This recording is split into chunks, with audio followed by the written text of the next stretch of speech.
this morning we're going to be talking about how to retrain and retool your staff when you've decided upon what it is that you're going to be implementing in terms of change. My first question I'm going to put out there is, how do you identify when there's a gap in the skill? Either as a whole company, or you identify an individual who suddenly doesn't have this part of knowledge.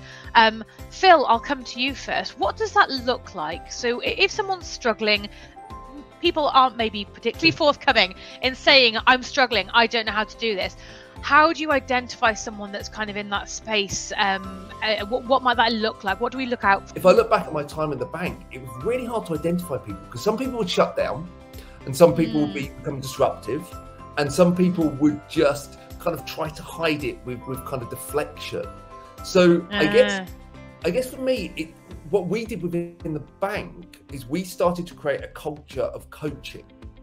So a culture of not managing, but a proper coaching culture. And that's where we brought in experts in the field to train us. And through that coaching relationship, we started to identify skills gaps. We went down a more formal road of like the training needs analysis and stuff like that. Yeah.